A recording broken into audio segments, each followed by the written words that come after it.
इस वीडियो में अपन चर्चा करेंगे महादेवी वर्मा का जो जीवन परिचय है वो देख लेते हैं अपन बहुत ही आसान तरीके से।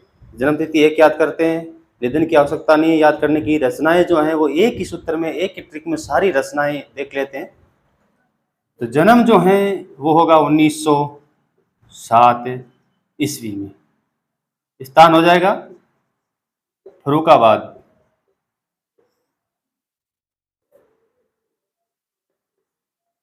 उत्तर प्रदेश कर देते हैं। अब इसमें क्या करना है, 80 जोड़ने, अर्थात महादेव वर्मा का जो जीवन काल है वो 80 वर्ष रहा है। 80 ऐड कर देते हैं, क्या आ जाएगा 1987। तो ये तिथि हो गई है, एक याद करेंगे, ये जोड़ते इनकी ये हो जाएगी। काव्य रचनाएं देख लेते हैं एक ही सूत्र में। निर्निशा दिया, निर्निशा दिया, नीर यानी पानी होता है, पानी का, निशा निशा ने, दिया यानी दिया जलाया। नीर यानी पानी, निशा यानी निशा ने, दिया यानी दिया जलाया। नी का क्या कर देंगे निर्जा, क्या कर देंगे निर्जा। रह से कर देते हैं रश्मि, इस नी का कर देते हैं निहार, इसका कर देते हैं सांध्य गीत, इसका कर देते हैं दीपशिखा, इसका कर देते हैं यामा। 1982 भारतीय ज्ञानपीठ मिला हुआ है। यामा अंतिम काव्य रचना है जिस काव्य रचना विशेष को क्या है भारतीय ज्ञानपीठ पुरस्कार दिया गया है। उसके बाद कवि की समग्र 10 वर्ष का कार्यकाल के अंतर्गत जो काव्य रचना होती है उनको दिया जाता है, सभी को यामा है।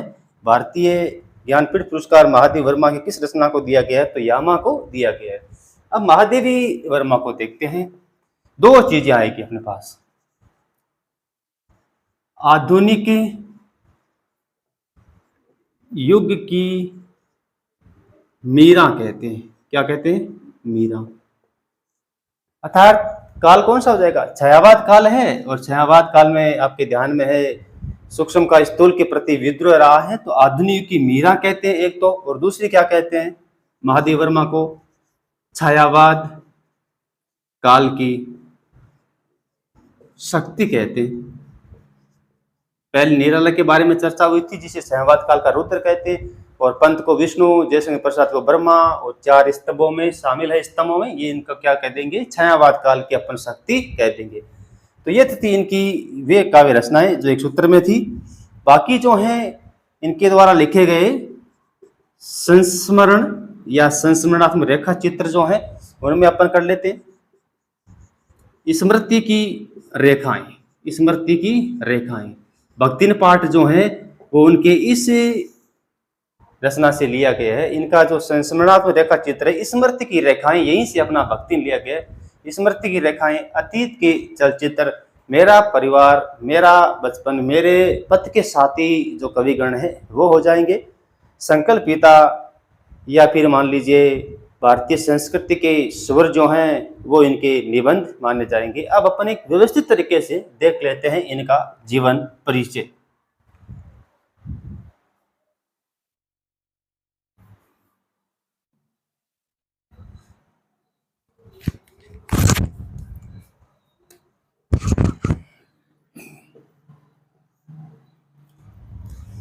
महादेवी वर्मा के जीवन परिचय को अपन व्यवस्थित देख रहे हैं।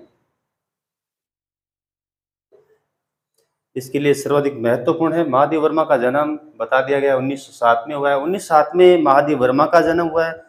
आचार्य हजारी प्रसाद द्विवेदी का जन्म भी 1907 है, और अमिताभ बच्चन के पिताजी हरिवंश नारायण बच्चन का जन्म भी 1907 है। बेर बढ़ाते मंदिर मस्जिद, प्यार बढ़ाते मधुशाला।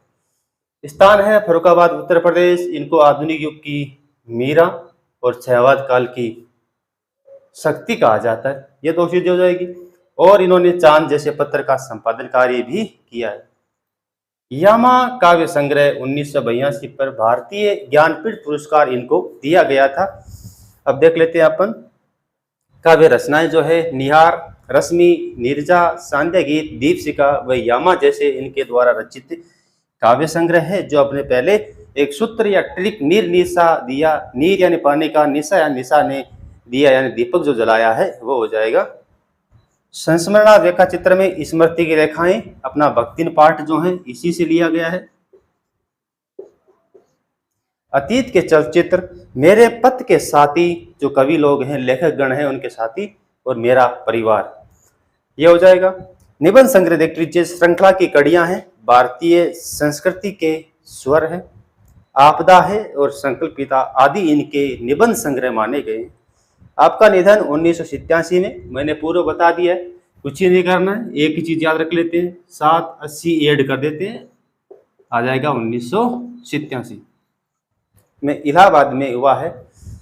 तो ये हो जाएगा इनका निधन। यह था जीवन परिचय जो 2024 और 25 के लिए सर्वाधिक महत्वपूर्ण जो जीवन परिचयों में है वो है महादेवी वर्मा का हो जाएगा एक तो